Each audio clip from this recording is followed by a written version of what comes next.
जय Hind friend. Class 10th UP board के सभी छात्रों को जय हिंद। आज का जो हमारा टॉपिक है वो हमारा साइंस का आज साइंस का सैम्पल पेपर है, यानी कि साइंस का प्री बोर्ड पेपर के लिए आपका वेरी वेरी इंपॉर्टेंट ये मैंने सैम्पल पेपर लिया है, जिसमें आपको मैंने वही क्वेश्चन रखे जो कि आपकी परीक्षा के लिए वेरी वेरी इंपॉर्टेंट है और आपकी परीक्षा में जो लगातार क्वेश्चन रिपीट हो रहे हैं। तो यहाँ पर जो आज का हमारा टॉपिक है वो आपको दिख गया होगा। आज का जो हमारा टॉपिक है वो विज्ञान का क्वेश्चन पेपर है। आज का मैंने आप लोगों के प्री बोर्ड और बोर्ड परीक्षा को देखते इस सैम्पल पेपर को बनाया है।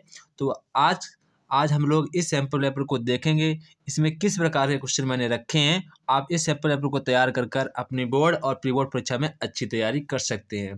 तो जैसा कि यहाँ पर हमारा पहला क्वेश्चन दिखाया गया है, आपको सबसे पहले यहाँ पर बहुविकल्पीय प्रश्न देखने को मिलेंगे जो कि आपकी परीक्षा में आप लोगों को OMR सीट पर भरने होंगे। आपको परीक्षा में ब्लैक और ब्लू बॉल पेन ले जाने हैं, उसी से आपको अपनी OMR सीट पर गोले भरने होंगे। अगर कोई दूसरे पेन का उपयोग करते हैं तो फिर आपका जो टाइम है वो वेस्ट होगा, क्योंकि बॉल पेन होता है वो अच्छी तरीके से चलता भी है और आपका जल्दी से गोला भर भी देगा। तो आपको मैं सुझाव दूंगा कि आप अपनी परीक्षा में बॉल पेन ब्लू या ब्लैक जरूर ले जाएं। तो यहाँ पर जो हमारा सबसे पहले क्वेश्चन यहाँ पे दिख रहा है, क्वेश्चन नंबर फर्स्ट यहाँ पे है हमारा, प्रकाश के परिवर्तन के नियम सत्य होते हैं। तो यहाँ पे सबसे वेरी इंपॉर्टेंट क्वेश्चन यहाँ पर है। ये क्वेश्चन अक्सर परीक्षा में देखने को मिलता है, इसीलिए मैंने इस क्वेश्चन को यहाँ पे रखा है। तो जैसा कि यहाँ पे हमारा पहला ऑप्शन यहाँ पे कह रहा है, केवल अवतल दर्पण के लिए, केवल उत्तल दर्पण के लिए के दर्पण अवतल तथा लेंस। ऑप्शन डी हमारा है दर्पण उत्तल तथा लेंस अवतल। तो यहाँ पर जो हमारा इसका सही ऑप्शन होगा वो हमारा इसका सही ऑप्शन होगा ऑप्शन ए। क्या होगा? केवल अवतल दर्पण के लिए, यानी कि यहाँ पे हमारा जो ऑप्शन इसका सही होगा वो हमारा ऑप्शन सही होगा। ऑप्शन नंबर वाला ए वाला हमारा इसका सही जवाब होगा। इस क्वेश्चन को आपको याद रखना होगा। इसके बाद हमारा क्वेश्चन 2 यहाँ पे है, किसी गोलीय दर्पण तथा किसी पतले गोलीय लेंस दोनों की फोकस दूरी यहाँ पर आपको कर लेना होगा -15 सेंटीमीटर। कितना कर लेना है? -15 सेंटीमीटर है। दर्पण तथा लेंस की संभवता है। ऑप्शन ए दोनों अवतल, ऑप्शन बी दोनों उत्तल, ऑप्शन सी यहाँ पे हमारा दिया गया है दर्पण अवतल तथा लेंस उत्तल, ऑप्शन डी दर्पण उत्तल तथा लेंस अवतल। तो यहाँ पर जो हमारा इसका सही आंसर होगा वो हमारा सही आंसर होगा दोनों अवतल। क्या होगा? दोनों अवतल हमारा इसका राइट आंसर होगा। इसके बाद जो हमारा नेक्स्ट क्वेश्चन यहाँ पे है, क्वेश्चन नंबर 3, एक लेंस की क्षमता 1 डायोप्टर है, इसकी फोकस दूरी क्या होगी? तो ये भी हमारा वेरी इंपॉर्टेंट क्वेश्चन है, इसको आपको ध्यान रखना होगा। जैसा कि यहाँ पे कह रहा है एक लेंस जिसकी क्षमता हमारी एक डायोप्टर है, तो पूछ रहा है उसकी फोकस दूरी क्या होगी। तो आप लोग फोकस दूरी निकालनी है। तो क्षमता कितनी दी गई? यहाँ पर जो हमें क्षमता दी गई है वो 1 डायोप्टर दी गई है। तो यहाँ पर जो हमारी इसकी जो फोकस दूरी होगी वो हमारी कितनी होगी? 100 सेंटीमीटर। कितनी होगी? 100 सेंटीमीटर हमारी फोकस दूरी होगी। इसको आपको याद रखना होगा। इसके बाद जो हमारा नेक्स्ट क्वेश्चन है, क्वेश्चन नंबर 4। क्वेश्चन नंबर 4 कह रहा है, अभिनेत्र लेंस की फोकस दूरी में परिवर्तन किया जाता है। ऑप्शन ए पुतली द्वारा, ऑप्शन बी दृष्टि पटल द्वारा, ऑप्शन सी पक्षमापी द्वारा, ऑप्शन डी परितारिका द्वारा। तो आप लोगों को पता होगा कि जो हमारी पक्षमापी पेशियां होती हैं वो लेंस की फोकस दूरी को कम ज़्यादा करती रहती हैं। तो ये जो हमारा इसका सही जवाब होगा वो यहाँ पर हमारा इसका सही जवाब होगा ऑप्शन नंबर सी वाला। यहाँ पर हमारा इसका सही जवाब होगा। जो हमारी लेंस की पक्षमापी मांसपेशियां होती हैं वो अभिनेत्र लेंस की फोकस दूरी को कम ज़्यादा करती हैं। तो जैसा कि यहाँ पे हमारा नेक्स्ट क्वेश्चन यहाँ पे है, किसी विद्युत बल्ब के फिलामेंट द्वारा 1 एम्पीयर की धारा ली जाती है। फिलामेंट की अनुप्रस्थ काट से 16 सेकेंड में प्रवाहित इलेक्ट्रॉनों की संख्या होगी। तो यहाँ पर पूछ रहा है कि 16 सेकेंड में प्रवाहित इलेक्ट्रॉनों की संख्या होगी। तो आप लोगों को सूत्र पता होगा Q बराबर NE। क्या होगा? Q बराबर NE जो सूत्र होता है इसको आपको यहाँ पर रखना होगा। जैसे कि यहाँ हमारा पहला ऑप्शन दिया गया है 10 की पावर 20, फिर दिया गया है 10 की पावर 16, फिर दिया गया 10 की पावर 18, फिर दिया गया मुझे 10 की पावर 23। तो यहाँ पर जो हमारा इसका सही जवाब होगा वो हमारा सही जवाब होगा ऑप्शन नंबर ए। क्या होगा? ऑप्शन नंबर ए 10 की पावर 20 यहाँ पर हमारा इसका सही जवाब होगा। इसके बाद हमारा नेक्स्ट क्वेश्चन यहाँ पर है, आपको इस क्वेश्चन को कैसे लगाना होगा हम आपको बता दें। जहाँ जैसे कि यहाँ पे दिया गया Q बराबर एनी, क्या दिया गया है? Q बराबर एनी से आप इसको सॉल्व करेंगे। तो आपको पता है कुल आवेश आपको निकाल लेना होगा, एम्पियर धारा दी गई है, तो आप Q बराबर NIT भी लगा सकते हैं, Q बराबर NIT ये भी आप लगा सकते हैं, आप इससे भी निकाल सकते हैं। जैसा कि यहाँ पर दिया गया है 10 की पावर 20 इसका सही जवाब हो जाएगा। क्या हो जाएगा? 10 की पावर 20 यानी 10 की पावर 20 इसका हमारा सही जवाब हो जाएगा। इसके बाद हमारा नेक्स्ट क्वेश्चन है क्वेश्चन नंबर 6, प्रतिरोध का मात्रक होता है। तो यहाँ पर पूछा है प्रतिरोध का मात्रक होता है। तो सभी आंसर मुझे कमेंट बॉक्स में बताएंगे कि प्रतिरोध का मात्रक क्या होता है। तो आप लोग मुझे कमेंट बॉक्स में बताएंगे कि प्रतिरोध का मात्रक क्या होता है। इसके बाद नेक्स्ट क्वेश्चन यहाँ पे कह रहा है, एक विद्युत चुंबक का क्रोड बनाने के लिए सबसे अधिक उपयुक्त होता है। ऑप्शन ए पीतल, ऑप्शन बी मुलायम लोहा, option C aluminium, option D steel. तो यहाँ पर जो हमारा इसका सही जवाब होगा वो हमारा होगा मुलायम लोहा, यानी कि नर्म लोहा हमारा इसका सही जवाब होगा। आपको यहाँ पर नर्म लोहा भी देखने को मिल सकता है, तो आप कुछ भी यहाँ पर लिख सकते हैं जो आपको सुटेबल लगेगा। ऑप्शन में जो अगर ये लिखा मिलेगा तो उस पर टिक लगा देंगे, नहीं तो मुलायम लोहा पे मिलेगा आप उस पर टिक लगाएंगे। तो यहाँ पर हमारा इसका सही जवाब क्या हो जाएगा? मुलायम लोहा। इसके बाद हमारा नेक्स्ट क्वेश्चन दिया गया है क्वेश्चन नंबर 8। तो यहाँ पर जो हमारा क्वेश्चन नंबर 8 दिया गया है, आपको रासायनिक समीकरण दिया गया है BaCl2 plus H2SO4 dash BaSO4 plus 2HCl। तो यहाँ पर जो आपको ये समीकरण दिया गया है, तो इसमें पूछा गया है कि यह जो अभिक्रिया है किस प्रकार की अभिक्रिया है। जैसा कि यहाँ पे हमें पहला समीकरण दिया गया योगात्मक अभिक्रिया, ये तो अभिक्रिया होगी नहीं, क्योंकि योगात्मक अभिक्रिया में दो कंपाउंड से मिलकर कोई एक ही कंपाउंड बनता है। तो ये हमारी क्या होती है? योगात्मक अभिक्रिया। इसके बाद अपक्षेपण अभिक्रिया में दो कंपाउंड मिलकर भी कोई अपक्षेपण यहाँ पर उत्पन्न करता है, जैसे अगर यहाँ पर कोई समीकरण में ऐसा नहीं हुआ है। निराकरण अभिक्रिया वो होती है जिसमें एक कंपाउंड से दो कंपाउंड बन जाते हैं, जिसमें कि अलग अलग हो जाता है। तो यहाँ पे हमारी निराकरण अभिक्रिया तो है नहीं, तो यहाँ पर हमारा इसका सही जवाब क्या होगा? इनमें से कोई नहीं। कौन सा? इनमें से कोई नहीं, यहाँ पर हमारा इसका सही जवाब होगा। इसके बाद हमारा नेक्स्ट क्वेश्चन पूछा गया क्वेश्चन नंबर 9। तो यहाँ पर हमारा क्वेश्चन नंबर 9 कह रहा है मैग्नीशियम धातु का जलना एक उदाहरण है। तो यहाँ पर पूछ रहा है जो मैग्नीशियम जलता है तो वो किस प्रकार का उदाहरण होता है। सबसे पहले यहाँ पे हमारा ऑप्शन दिया गया भौतिक परिवर्तन। तो आप लोगों को पता है कि भौतिक परिवर्तन में एक वस्तु दोबारा उसी वस्तु में जा सकती है, तो ये तो होगा नहीं। यहाँ पे क्या होगा? ये तो होगा नहीं। इसके बाद रासायनिक परिवर्तन, तो ये हमारा इसका सही जवाब होगा। उत्क्रमणीय तो होगा नहीं, इनमें से कोई भी नहीं। तो यहाँ पर जो हमारा इसका सही जवाब होगा वो हमारा इसका सही जवाब होगा क्या होगा? रासायनिक परिवर्तन। तो यहाँ पे हमारा इसका ऑप्शन नंबर बी वाला सही जवाब होगा। इसके बाद नेक्स्ट क्वेश्चन है जो कि हमारा वेरी इंपॉर्टेंट क्वेश्चन है, इसको आपको ध्यान रखना होगा। यहाँ पर क्वेश्चन कह रहा है निम्नलिखित में अम्लीय लवण है। तो आपको पहले दिया गया NaHCO3, फिर आपको दिया गया Na2CO3.10H2O, फिर दिया गया COCl2, फिर दिया गया NaOH। तो यहाँ पर जो पूछा गया अम्लीय लवण कौन है, तो यहाँ पर जो हमारा अम्लीय लवण है वो NaHCO3 हमारा अम्लीय लवण है। इसके बाद हमारा नेक्स्ट क्वेश्चन यहाँ पे क्वेश्चन नंबर 11। यहाँ पर कह रहा है शुद्ध जल का pH मान होता है। तो ऑप्शन ए 0, ऑप्शन बी हमारा 7 दिया, ऑप्शन बी 1 दिया गया, ऑप्शन सी 7 दिया गया, ऑप्शन डी 14। तो यहाँ पर जो हमारा इसका सही जवाब होगा वो कितना होगा? 7। शुद्ध जल का pH मान कितना होता है? 7। इसके बाद हमारा नेक्स्ट क्वेश्चन है क्वेश्चन नंबर 12।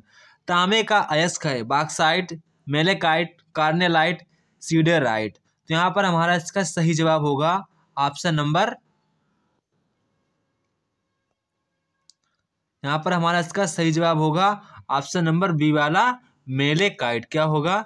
मेलेकाइट हमारा इसका सही जवाब होगा, मेलेकाइट। इसके बाद हमारा नेक्स्ट क्वेश्चन है क्वेश्चन नंबर 13। ब्यूटेन में क्रियात्मक समूह होता है। तो यहाँ पर जो दिया गया, पहला दिया गया मुझे एल्डिहाइड का, दूसरा दिया गया है कीटोन का, यानी कीटोन यानी नोन का दिया गया है, यानी कि ये हमारा ब्यूटोन का हो जाएगा। ये दिया गया है अल्कोहल का, ये एथेनोइक का, ओइक का दिया गया है, अल्कोहल का, हॉल का दिया गया है, ओन का दिया गया है, एल्डिहाइड का दिया गया है। तो यहाँ पर जो हमसे पूछा गया है ब्यूटोन यानी कि नॉन, तो नॉन किसका होता है? कीटोन का। तो ये हमारा इसका सही जवाब होगा double bond seeds double bond O. तो ये हमारा इसका क्रियात्मक समूह होगा। इसका हमारा नेक्स्ट क्वेश्चन है स्वपोषी पोषण के लिए आवश्यक है पौधा किन किन चीज़ों की डिमांड करता है, यहाँ पर आपको बताना होगा। तो जैसा कि आप लोग पता है कि जो हमारा पौधा कार्बन डाइऑक्साइड भी मांगता है, क्लोरोफिल मांगता है, सूर्य का प्रकाश भी मांगता है, उपयुक्त सभी। तो यहाँ पर जो हमारा इसका आंसर क्या होगा? उपयुक्त सभी यहाँ पर हमारा इसका राइट आंसर होगा। इसके बाद क्वेश्चन पूछ रहा है पित्त रस का, जो पित्त का निर्माण कहाँ पर होता है?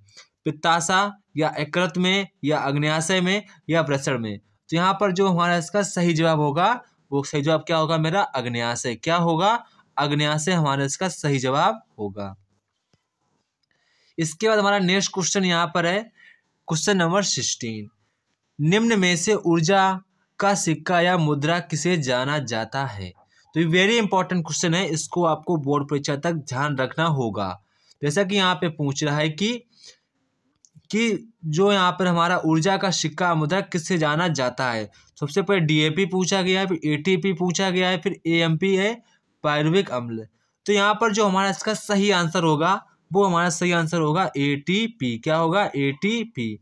तो यहाँ पर हमारा क्या हो गया? ऑप्शन नंबर बी वाला सही हो गया। आप लोग मुझे कमेंट बॉक्स में एटीपी का फुल फॉर्म कमेंट करेंगे। देखते हैं किस बच्चे को एटीपी का फुल फॉर्म आता है। इसके बाद नेक्स्ट क्वेश्चन यहाँ पे हमसे पूछा गया है पादपों में जाइलम का कार्य क्या होता है। तो आप लोगों को बेसिकली पता होगा जा से जल और जा से जाइलम। तो यानी कि जो हमारा जाइलम का जो कार्य होता है वो बेसिकली जल का परिवहन करना होता है। तो यहाँ पर जैसा कि यहाँ पे लिखा है उत्सर्जक पदार्थों का सेवन, संवहन, सेवन की जगह क्या लिखा होगा? संवहन है, यहाँ पर गलत प्रिंट हो गया है। तो यहाँ पर ये तो होगा नहीं। देखो यहाँ पे वैसा ही ऑप्शन मिलेगा जल का संवहन, यानी कि हमारा ऑप्शन नंबर बी वाला इसका सही जवाब हो गया। इसके बाद हमारा क्वेश्चन नंबर 18 यहाँ पे कह रहा है यकृत संश्लेषित करता है। यकृत संश्लेषित करता है। तो यहाँ पर हमारा शर्करा, रुधिर, यूरिया, प्रोटीन। तो यहाँ पर हमारा इसका सही जवाब क्या होगा? यूरिया। क्या सही जवाब होगा हमारा? इसका सही जवाब हमारा होगा यूरिया। इसके बाद हमारा नेक्स्ट क्वेश्चन यहाँ पर है मस्तिष्क उत्तरदायी है सोचने के लिए, हृदय स्पंदन के लिए, शारीरिक संतुलन के लिए, ये सभी। तो यहाँ पर आप लोगों को पता हो गया होगा हमारे जो माइंड के यानी कि जो कार्य हैं वो ये सभी कार्य हमारे मस्तिष्क के हैं। तो यहाँ पर जो हमारा इसका सही जवाब होगा वो हमारा सही जवाब होगा ऑप्शन नंबर डी वाला हमारा इसका करेक्ट आंसर होगा। इसके बाद नेक्स्ट क्वेश्चन यहाँ पर हमारा क्वेश्चन 20 है, जो कि क्वेश्चन 20 कह रहा है मनुष्य के हृदय में कोष्ठकों की संख्या होती है। तो यहाँ पर पूछ रहा है मनुष्य के हार्ट में कितने कोष्ठक होते हैं। तो यहाँ पर जो हमसे पूछ रहा है मनुष्य के हृदय में कितने चैम्बर होते हैं। ऑप्शन ए हमारा 1 दिया गया, बी 2 दिया गया है, ऑप्शन सी दिया गया 3, ऑप्शन डी दिया 4। तो यहाँ पे हमारा इसका सही जवाब क्या होगा? 4। इसके बाद हमारा नेक्स्ट क्वेश्चन यहाँ पे है क्वेश्चन नंबर यहाँ पे खत्म हो गया 20 मल्टीपल चॉइस क्वेश्चन। इसके बाद यहाँ से हमारा भौतिक विज्ञान के कुछ आपसे क्वेश्चन पूछे जाएंगे, उनको आपको आंसर देना होगा। जैसा कि यहाँ पे हमसे पहला क्वेश्चन पूछा गया क्वेश्चन नंबर 21 क्वेश्चन यहाँ पर हमारा है। तो क्वेश्चन 21 कह रहा है एक अवतल दर्पण से फोकस तथा वक्ता केंद्र के बीच स्थित वस्तु के प्रतिबिंब किरण का आरेख बनाइए और प्रतिबिंब की प्राकृतिक और उसका आकार भी बताइए। तो यहाँ पे कह रहा है अवतल दर्पण आपको ऐसे लेना होगा, फिर आपको अक्ष खींचना होगा, फिर यहाँ पे आपको एफ शो करना होगा, यहाँ पर आपको सी शो करना होगा। या कह रहे हैं उसके बीच में वस्तु रखी है तो प्रतिबिंब हमारा कहाँ बनेगा? सबसे पहले आप ऐसे करेंगे, वक्ता केंद्र से होकर जाएगी, आपको ऐसे करना होगा, ये हमारा इसका चित्र बन जाएगा। तो ये हमारा इसका, ये हमारी वस्तु रखी है, ये इसका प्रतिबिंब बना है। तो जो हमारी प्रतिबिंब है वो हमारी वास्तविक है और वस्तु से बड़ी भी है, और वस्तु से बड़ी भी है और उल्टा इसका प्रतिबिंब बनेगा। तो ये हमारी इसकी वास्तविक स्थिति बन जाएगी। यानी कि प्रतिबिंब कैसा बनेगा, वस्तु से बड़ा बनेगा और उल्टा बनेगा, और अनंत से और वक्रता केंद्र के मध्य में इसका प्रतिबिंब बनेगा। तो आप इसको ऐसे लिख सकते हैं। यहाँ पे हमारा ध्रुव होता है, पी होता है, तो आप ऐसे कर सकते हैं। इसके बाद हमारा नेक्स्ट क्वेश्चन है क्वेश्चन नंबर 22। तो 22 क्वेश्चन आपको डायग्राम दिया गया है, उसको आपको देखना होगा। जैसा कि यहाँ पे डायग्राम दिया गया है, कहा रहा है यहाँ पे डायग्राम हमसे बोल रहा है कि यहाँ पे डायग्राम का R1 की जो वैल्यू वो हमारी 10 ओम है, और जो हमारी R2 और R3 की वैल्यू हमारी 20 है, और इसकी सभी की वैल्यू 30 है। तो आपको ये ध्यान रखना होगा। तो यहाँ पे क्वेश्चन कह रहा है कि आप लोगों से कि परिपथ को 12 वोल्ट की बैटरी से मतलब कि ऐड कर दिया गया। यहाँ पे देखो, यहाँ पे बैटरी कितनी है, 12 वोल्ट की। कितने वोल्ट की है, 12 वोल्ट की है। तो संयोजित किया गया है। गणना करके बताइए परिपथ में कुल प्रतिरोध कितना है और परिपथ में कुल कितनी विद्युत धारा प्रवाहित हो रही है। तो वेरी इजी क्वेश्चन है। जैसा कि यहाँ पे 10 वोल्ट दिया गया है, ये हमारा समांतर श्रेणी में जुड़ा है 20-20 ओम। तो आप इसको समांतर श्रेणी के सूत्र से इसको जोड़ लेंगे, इसकी वैल्यू आप इसको भी समांतर श्रेणी से जोड़ लेंगे। फिर आप सभी को श्रेणी क्रम संयोजन में जोड़कर इसका पूरा प्रतिरोध निकाल लेंगे।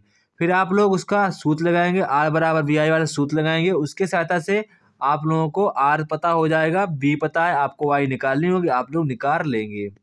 इसके बाद आप लोग R निकाल लेंगे, आपका V निकाले तो आपका पूरा सवाल लग जाएगा, आपको 4 में 4 मार्क्स मिल जाएंगे। अगर कोई भी छात्र इस क्वेश्चन को नहीं लगा पाता है तो आप मुझे इस नंबर पर SMS करेंगे, आपको वहाँ पे हम क्वेश्चन लगाया भेज देंगे। आप इस नंबर पे मुझे कांटेक्ट करेंगे, यानी कि व्हाट्सएप मैसेज करेंगे, तो आपको इस क्वेश्चन को हम लगाकर भेज देंगे। आपको बताना होगा कि सर ये वाला क्वेश्चन नहीं आ रहा है। इसके हमारा नेक्स्ट क्वेश्चन यहाँ पर है क्वेश्चन नंबर 23। तो 23 क्वेश्चन कह रहा है कि ओम का नियम बताइए। तो ओम का नियम आप सभी को पता होगा, आप लोगों को विदाउट हेडिंग नहीं लिखना होगा। सबसे पहले आप लोग हेडिंग डाल देंगे ओम का नियम, फिर आपको बाकायदा लिखना होगा ओम का नियम किन किन बातों पर निर्भर करता है, क्षेत्रफल पर निर्भर करता है, क्या आने का सूत्र बाकायदा लिख देना है। जो आपको उसके विषय में आता है वो आप लिख दीजिए, क्योंकि यहाँ पर जो आपका मार्क्स पूछा गया वो 4 मार्क का पूछा गया है। तो आप जो भी उसके बारे में जानते हो, छोटी से छोटी जानकारी, वो आप लिख देंगे तो आपके लिए फ़ायदेमंद होगी और आपको ज़्यादा से ज़्यादा नंबर मिल जाएंगे। इसका क्वेश्चन नंबर 24 कह रहा है निकटदर्शी दोष किसे कहते हैं, इस दोष का निवारण किस प्रकार किया जाता है, किरण आरेख समझाइए। तो आप लोगों को पता है निकट दृष्टि दोष को दूर करने के लिए हम अवतल लेंस का प्रयोग करते हैं। किसका प्रयोग करते हैं, अवतल लेंस का प्रयोग करते हैं। तो यहाँ पर जो आप लोगों को एक किरण आरेख भी बनाना होगा और उसके बारे में थोड़ा सा आप लिख भी देंगे, क्योंकि पूछा गया निकट दृष्टि दोष किसे कहते हैं। तो यहाँ पर आप लोगों को निकट दृष्टि दोष किसे कहते हैं तो आपको इसके बारे में लिखना होगा। इसका अथवा में कह रहा है अगर आपको ऊपर वाला नहीं आता तो आप नीचे वाला भी कर सकते हैं। कह रहा है यहाँ पे क्वेश्चन कह रहा है श्रेणी क्रम में प्रतिरोधों को किस प्रकार जोड़ा जाता है, प्रतिरोध के इस संयोजन के लिए सूत्र प्राप्त कीजिए। तो यहाँ पर आपको सूत्र का निगमन करना है, यानी कि आपको ये वाला सूत्र निगमन करना होगा R1 plus R2 plus RT3 dot dot, ये तो आपको ये वाला सूत्र इसको प्रूव करना होगा। इसके बाद हमारा नेक्स्ट क्वेश्चन यहाँ पे कह रहा है क्वेश्चन नंबर 25 क्वेश्चन कह रहा है यहाँ पे निम्न पदों का वर्णन कीजिए, प्रत्येक का एक एक उदाहरण भी लिखना है। आपको एक एक एग्जाम्पल भी लिखना होगा। तो पहला हमारा कह रहा है संचारण। तो आप लोग इसको तो बहुत अच्छी तरीके से जानते होंगे, संचारण के विषय में आप सभी छात्र अच्छी तरीके से जानते होंगे, लिख भी सकते होंगे। इसके बाद यहाँ पे कह रहा है विकृत गंधिका, इसके विषय में सभी छात्र अच्छी तरीके से जानते हो, आप लोग इसको करेंगे। इसके बाद नेक्स्ट क्वेश्चन यहाँ पे हमसे कह रहा है किसी विलयन में H आयन की जो मात्रा है 10 × 4⁴ है, मोल प्रति लीटर है। तो जल का pH मान बताइए। तो आप लोगों को पता होगा H आयन की जितनी संख्या होती है वो हमारा अम्ल की मात्रा को बताता है। तो यहाँ पर जो हमारी 10 की पावर चढ़ी है, H आयन संख्या चढ़ी, वो वहाँ पे हमारी कितनी है, लगभग हमारी 9 है। तो यहाँ पर जो हमारा लगभग जो विलयन होगा वो कैसा होगा, क्षारीय विलयन होगा। कैसा होगा, क्षारीय विलयन होगा। तो यही हमारा इसका आंसर होगा। इसके बाद नेक्स्ट क्वेश्चन यहाँ पे हमारा 27 है। 27 क्वेश्चन कह रहा है कि मिशेल की अवधारणा के आधार पर साबुन की सफाई की क्रिया का प्रकार समझाइए। यानी आपको मिसेल के विषय में बताना होगा, मिसेल का कण किस प्रकार कार्य करता है। यहाँ पर आपसे वही पूछा गया, घुमा फिरा कर पूछा गया है, तो आपको सिर्फ मिसेल की क्रिया की अवधारणा पर लिखना होगा कि मिसेल किस प्रकार कार्य करता है, किस प्रकार मैल को साफ करता है, आपको उसी प्रकार लिखना होगा। अगर आपको ये क्वेश्चन नहीं आता है तो ये आप नीचे वाला भी क्वेश्चन कर सकते हैं। हमारे ख्याल से आप लोगों को अगर आता है तो ठोस तरीके से आता है तो आप नीचे वाला ही करें, क्योंकि यहाँ पे आपको ठोस मार्क्स मिलेंगे। जैसा कि यहाँ आपसे पहला पूछा गया है, एथेनोइक अम्ल की निम्नलिखित क्रियाओं लिखिए। तो आपको एथेनोइक अम्ल के साथ निम्नलिखित क्रियाओं के साथ क्रिया करानी होगी। जैसा कि आपसे यहाँ पे पहला पूछा गया एस्टीकरण, तो क्या पूछा गया, एस्टीकरण पूछा गया है। तो आपको सबसे पहले एस्टीकरण के विषय में बताना होगा, यानी कि सिर्फ आपको अभिक्रियाएं ही लिखनी है। तो सबसे पहले आप एथेनोइक अम्ल का सूत्र लिखेंगे, CH3COOH प्लस, फिर आपको CH2H5OL यानी कि अल्कोहल के साथ क्रिया कराना होगा, सांद्र H2SO4, यहाँ पे लिखना होगा ऊपर सांद्र H2SO4। फिर आपको जब क्रिया कराएंगे तो आपको यहाँ पे एस्टर मिलेगा, CH3COOH CH2, क्या लिखेंगे, CH2, फिर आपको लिखना होगा CH3। तो यहाँ पर ये आपका पहले का अभिक्रिया हो जाएगी। इसके बाद हमारा जो नेक्स्ट पूछा गया है NOH के साथ अभिक्रिया, तो आप सबसे पहले लिखेंगे CH3COOH प्लस NOH, क्या लिखेंगे, NOH डैश, फिर आपको लिखना होगा CH3COONA प्लस H2OA। तो ये आपका हो जाएगा सोडियम एसीटेट, क्या हो जाएगा, सोडियम एसीटेट और जल। तो ये आपकी सेकेंड वाले का रिएक्शन हो जाएगा। इसके बाद पूछा गया NaHCO3 के साथ अभिक्रिया पूछी गई है, तो आपको NaHCO3 की अभिक्रिया लिखनी होगी।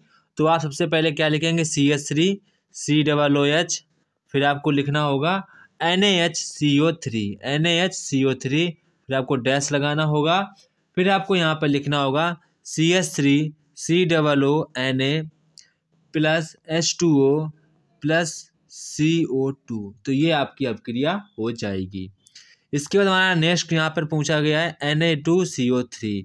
तो Na2CO3 की जब आपको अभिक्रिया कराएंगे इसके साथ, तो आप कैसे कराएंगे, 2Na क्या कराएंगे, 2NaHCO3, फिर आप गर्म करेंगे तो यहाँ पर जो आपको अभिक्रिया बन के आएगी वो आएगी Na2CO3 plus H2O plus CO2। ये जो आपकी अभिक्रिया घरों की साफ सफाई के लिए इसका प्रयोग किया जाता है। तो ये हमारी सारी रासायनिक समीकरण हो गई हैं। इसके बाद हमारा नेक्स्ट क्वेश्चन यहाँ पर पूछा गया है, मंद प्रकाश संश्लेषण की परिभाषा देनी है कि जो मंद प्रकाश, जब प्रकाश धीमा होता है तो हमारी प्रकाश संश्लेषण की क्रिया किस प्रकार होती है, तो आपको बताना होगा, तथा इसकी रासायनिक अभिक्रिया का समीकरण भी आपको देना होगा, जो कि आपको 4 मार्क्स लाएगा। इसके बाद हमारा नेक्स्ट क्वेश्चन यहाँ पर है, धमनी तथा सिरा में अंतर लिखिए। तो आपको सबसे पहले धमनी और सिरा में अंतर लिखना होगा। सबसे पहले आप कैसे लिखेंगे, आप एक तरफ लिखेंगे धमनी और एक तरफ आप लिखेंगे सिरा। क्या लिखेंगे, एक तरफ आप धमनी लिखेंगे, एक तरफ आप सिरा लिखेंगे। आप सबसे पहले धमनी के बारे में लिखना चालू करेंगे, लाइन खींचकर आप धमनी लिखेंगे, फिर सिरा, आप धमनी के बारे में पॉइंट लिखना चालू करेंगे, फिर आप सिरा के बारे में पॉइंट लिखना चालू करेंगे। हमारी सिराएं शरीर में ऊपर होती हैं, धमनी नीचे होती हैं। धमनियों में जो रुधिर होता है वो तेज बहता है, यहाँ पर धमनी, इसमें रुधिर धीमा बहता है। धमनियों में कपाट होते हैं, धमनियों में कोई कपाट नहीं होता, सिराओं में कपाट होते हैं। तो यहाँ पर ऐसे आपको लिखना होगा, तो आपको 4 मार्क्स मिल जाएंगे, ठोस में ठोस मार्क्स मिल जाएंगे। तो वेरी इजी क्वेश्चन है, सभी छात्रों को उस पर अच्छी तरीके से पकड़ होनी चाहिए। इसका जो हमारा नेक्स्ट क्वेश्चन यहाँ पर क्वेश्चन नंबर 30 कह रहा है, मनुष्य के हृदय की आंतरिक संरचना का स्वच्छ चित्र बनाइए। तो आप लोगों को ये फिगर वेरी वेरी इंपॉर्टेंट है, आपको इस फिगर को अच्छी तरीके से तैयार कर लेना है। जिन भाइयों का या जिन बहनों का ये अच्छे तरीके से ये हमारा डायग्राम तैयार है, तो वो मुझे कमेंट बॉक्स में बताएंगे कि सर ये वाला हमारा डायग्राम अच्छे तरीके से रेडी है। इसका जो हमारा नेक्स्ट क्वेश्चन है क्वेश्चन नंबर 31। तो यहाँ पे क्वेश्चन 31 कह रहा है, परागण की परिभाषा लिखिए, पुष्प के लंब काट का नामांकित चित्र द्वारा निषेचन क्रिया को स्पष्ट कीजिए। तो यहाँ पर भी आपको डायग्राम बनवाया गया है, तो आप डायग्राम सबसे पहले इसके बारे में लिखेंगे, फिर आप डायग्राम बनाएंगे। इसके बाद आपको अगर ये नहीं आता है तो आप नीचे वाला प्रश्न कर सकते हैं, मेंडल के नियमों की उदाहरण सहित आपको व्याख्या करनी होगी। तो ये आज का जो हमारा क्लास 10 यूपी बोर्ड का विज्ञान का सैंपल पेपर था, जो कि इसमें वेरी वेरी इंपॉर्टेंट क्वेश्चन थे। आपको बहुत अच्छा लगा होगा, ऐसी उम्मीद करते हैं। अगर आप हमारे चैनल पर नए हैं तो चैनल को कर दें सब्सक्राइब और अपने सभी फ्रेंडों को कर दें शेयर। जय हिंद दोस्तों, फिर मिलते हैं अपने नेक्स्ट वीडियो में। हम आप लोगों के लिए लगातार यूपी बोर्ड से संबंधित सभी सैंपल पेपर लाते रहेंगे। अगर हमारे भी चैनल पर नए हैं, चैनल को सब्सक्राइब। जय हिंद दोस्तों, फिर अपने मिलते हैं नेक्स्ट वीडियो में।